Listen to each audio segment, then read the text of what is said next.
நல்ல கர்த்தரை பாட்டினாலே துதித்து ஆமென் ஸ்தோத்திரம் கம்பீரமான சத்தத்தோடு கூட அவரை மகிமைப்படுத்துங்க. அதுதான் ஆவில் நல்ல நிரம்புங்க, நல்ல கர்த்தரை களி கூறுங்க. இதோ உங்களுடைய காலம் வந்து விட்டது என்று நினைத்து தலைகளை உயர்த்துங்கள். ஹல்லேலூயா, தலைகளை உயர்த்துங்கள். கர்த்தரை துதியுங்கள், கர்த்தரை போற்றுங்கள், கர்த்தரை மகிமைப்படுத்துங்கள், கர்த்தரை ஆராதியுங்கள். என்னன்னைக்கு அறிவித்து தேவனை கீர்த்தனம் பண்ணுங்க, சங்கீர்த்தனம் பண்ணுங்க. கர்த்தர் உன்னை உயர்த்துகிற காலம் வந்துருச்சு. உன் கொம்பை கர்த்தர் முளைக்க பண்ணுகிறார். உன் கொம்பை கர்த்தர் ஆமென் ஸ்தோத்திரம் தலையை பூக்க பண்ணுகிறார்.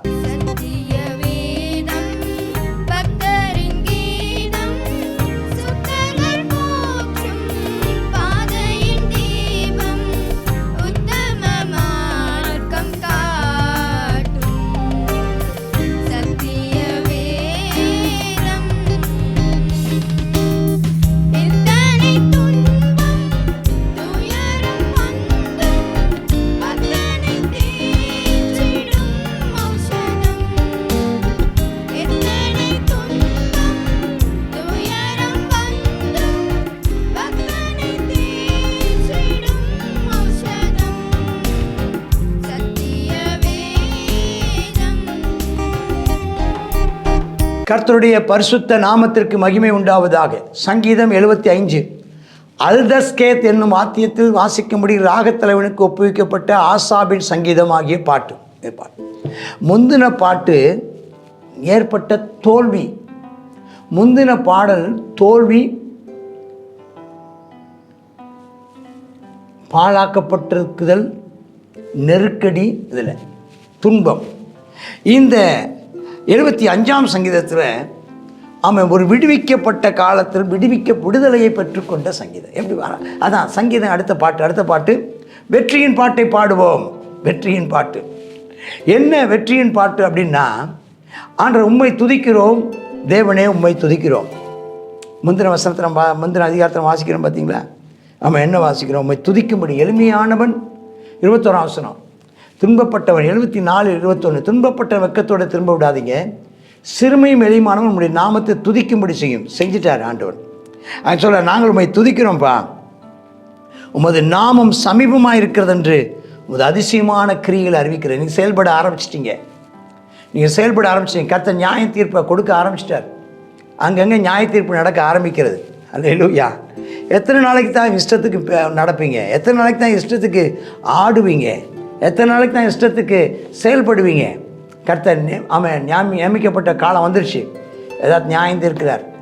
பூமியானதன் எல்லா குடிகளோடும் கரைஞ்சு போகுது. ஆனால் கர்த்தர் தூண்களை நிலைநிறுத்துகிறார். தூண்கள், கர்த்தருடைய ஆலயத்தில் உன்னை தூணாக நிறுத்துவேன். தூண்களை கர்த்தர் நிலைநிறுத்துகிறார். வீம்புக்காரரை நோக்கி சொல்கிறார், அப்பா வீம்பு பேசாத, துன்மார்க்கன் கொம்பை உயர்த்தாதீங்கய்யா, உங்கள் கொம்பை உயரமாக உயர்த்தாதீங்க, இருமாப்புள்ள கழுத்துடைய பேசாதீங்க. 73, 74 சொல்லிட்டு சொல்கிறாரு. இது கர்த்தர் சொல்கிற வார்த்தை.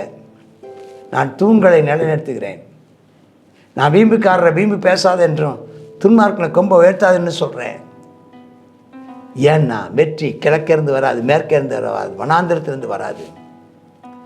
தேவன் தான் நியாயாதிபதி. அவரிடத்திலிருந்து மட்டும் வரும். அவர் தான் ஒருவனை தாழ்த்துகிறவர், ஒருவனை உயர்த்துகிறவர்.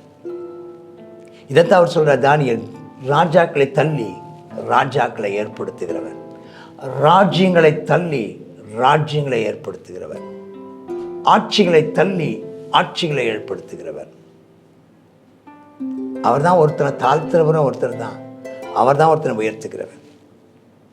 அசீரிய சன்னகரிப்பு ராஜாவை உயர்த்தினதும் அவர் தான். சன்னகரிப்பை உயர்த்தினார். அவர் தான் நேபுகாத்நேச்சாரை உயர்த்தினார். அவர் தான் அலெக்சாண்டரை உயர்த்தினார். அவர் தான் ரோம ராயர்களை ஏற்படுத்தினார். ஆனால் அவர் தான் ஒன்றை உயர்த்தினதும் அவர் தான், தாழ்த்தினதும் அவர் தான். கலங்கி பொங்குகிற மதுபானத்தினால் இந்த பாத்திரம் கர்த்தருடைய கரத்தில் இருக்கிறது, அதிலிருந்து அவர் வார்க்கிறார். பூமியின் துன்மார்க்க யாவரும் வண்டல்களை உறிஞ்சி குடிப்பார். இது நடக்கும். தேவ ஜனத்தை சிட்சிப்பதற்கும் தேவ ஜனத்தை உணர்த்துவிப்பதற்கும் கர்த்தர் ராஜ்யங்களில் கிரியை செய்கிறார். எதுக்காகன்னா நம்ம எப்பவும் நானோ என்றைக்கும் இதை அறிவித்து அறிவித்து துன்மார்க்கன் நிலை கொண்டு இருப்பதில்லை. நல்லா புரிஞ்சுக்கோங்க. அவன் பாடு சகித்தவன் எப்பவுமே பாடுபட்டே இருக்க மாட்டான். உபத்திரவப்படுத்துகிறவன் எப்பவும் உபத்திரவப்படுத்திகிட்டே இருக்க மாட்டான். கர்த்தர் ஒருத்தர் இருக்கிறார்ல, குறுக்கிடுவார். குற்றமும் ஒரேடியாக குட்டிக்கிட்டே இருக்க மாட்டான், குடிரவன் ஒரேடியாக குனிஞ்சிட்டே இருக்க மாட்டான். கர்த்தர் குனிகிறவனை நிமிர பண்ணுவார், குட்டுகிறவனை ஆண்டவர் ஆமென் ஸ்தோத்திரம் தாழ்ந்து போகும்படி செய்வார். துன்மார்க்குடைய கொம்புகள் எல்லாம் வெட்டப்படும், நீதிமானுடைய கொம்புகள் உயர்த்தப்படும். காலம் வந்துடுச்சு. கரங்களை உயர்த்தி கர்த்தரை ஸ்தோத்திரம் பண்ணுங்க. நம்முடைய இந்திய தேசத்தில், நம்முடைய சமுதாயத்தில், நம்முடைய ஊரில், நம்முடைய பட்டணத்தில் துன்மார்க்குடைய கொம்புகளை கர்த்தர் வெட்டி போடுகிறார், நீதிமானுடைய கொம்புகளை கர்த்தர் உயர்த்துகிறார். இது நடக்க போது, இது நடக்கிறது, ஆரம்பித்து விட்டது. கர்த்தர் ஆமென் நமக்காக எழுந்தருளி இருக்கிறார். நல்ல கர்த்தரை ஸ்தோத்திரம் பண்ணுங்க. நம்ம போதாது நல்ல கர்த்தரை ஸ்தோத்திரம் பண்ணுங்க. நல்ல கர்த்தரை மகிமைப்படுத்துங்க. நல்ல கர்த்தரை பாட்டினாலே துதித்து ஆமென் ஸ்தோத்திரம் கம்பீரமான சத்தத்தோடு கூட அவரை மகிமைப்படுத்துங்க. அதுதான் ஆவியில் நல்ல நிரம்புங்க. நல்ல கர்த்தரை களி கூறுங்க. இதோ உங்களுடைய காலம் வந்து விட்டது என்று நினைத்து தலைகளை உயர்த்துங்கள். ஹல்லேலூயா. தலைகளை உயர்த்துங்கள். கர்த்தரை துதியுங்கள், கர்த்தரை போற்றுங்கள், கர்த்தரை மகிமைப்படுத்துங்கள், கர்த்தரை ஆராதியுங்கள். என்னன்னைக்கு அறிவித்து தேவனை கீர்த்தனம் பண்ணுங்க, சங்கீர்த்தனம் பண்ணுங்க. கர்த்தர் உன்னை உயர்த்துகிற காலம் வந்துருச்சு. உன் கொம்பை கர்த்தர் முளைக்க பண்ணுகிறார். உன் கொம்பை கர்த்தர் ஆமென் ஸ்தோத்திரம் தலையை பூக்க பண்ணுகிறார். உன் கொம்பை சிறந்திருக்க பண்ணுகிறார். Amen amen. God bless you. சங்கீதம் 75வது சங்கீதத்தில் கர்த்தர் நியாய தீர்ப்பு செய்கிற தேவன் அப்படிங்கிறத நம்ம பார்க்குறோம். ரொம்ப நாளைக்கு துன்மார்க்கனை செய்ய மாட்டான், பெருமை பாராட்ட மாட்டான். நீதிமானுக்கு ஒரு நியாயம் உண்டு அப்படிங்கிறத நம்ம இதில் பார்க்குறோம். நமக்கு கிழக்கிலும் மேற்கிலிருந்து ஆந்திர திசையிலேருந்து நமக்கு ஜெயம் வரப்போகிறது இல்லை. நம்முடைய ஜெயம் கர்த்தரிடத்தில் இருக்கிறது என்று சொல்லி பார்க்குறோம். தேவனே நியாயாதிபதி. அவர் என்ன செய்வார்? நிச்சயமாக அவனை தாழ்த்தி அவன் தம்முடைய பிள்ளைகளை உயர்த்துவார். அவருடைய தானே கோபம் எரிந்து கொண்டிருக்கிறது. துன்மார்க்கர் என்ன செய்வாங்களா? அந்த கோபத்தின் மண்டலை உரிந்து குடிப்பார்கள் என்று சொல்லி பார்க்குறோம். ஆமாம், அந்த சங்கீதக்காரன் சொல்கிறார், நானும் என்றென்றைக்கும் இதை அறிவித்து யாக்கோபின் தேவனை கீர்த்தனம் பண்ணுவேன். துன்மார்க்கனுடைய கொம்புகள் எல்லாம் வெட்டி போடுவார், நீதிமானுடைய கொம்புகள் உயர்த்தப்படும் என்று சொல்லி சங்கீதக்காரன் சொல்லுகிறார். இந்த நாளில் நிச்சயமாக எல்லாவற்றுக்கும் ஒரு முடிவு உண்டு. நம்ம ஜெபிப்போமா? கர்த்தாவே ஸ்தோத்திரமப்பா. துன்மார்க்கன் கர்த்தாவே ஸ்தோத்திரம் தங்களுடைய தானே அப்பா கோலை அப்பா ஒச்சுக்கிறது நாங்கள் பார்க்குறோம். நிச்சயமாக நீர் கர்த்தா உம்முடைய ஜனத்துக்காக உம்முடைய நாமத்துக்காக நீர் எழுந்தருளுவீர் என்று சொல்லி பார்க்கிறோம். கர்த்தாவே ஸ்தோத்திரம் அப்பா. நீர் அப்பா உம்முடைய பிள்ளைகளுக்காக வழக்காடி உம்முடைய பிள்ளைகளுடைய கொம்புகளை நீர் உயர்த்துவீர் என்று சொல்லி பார்க்கிறோம். உம்முடைய பிள்ளைகளை நீர் உயர்த்துவீர் என்று சொல்லி பார்க்கிறோம். துன்மார்க்கருக்கு நிச்சயமாக உம்முடைய கோபாக்கினையை கர்த்தாவே அப்பா கோபாக்கினையாகி அந்த வண்டலை உறிஞ்சி குடிப்பார்கள்.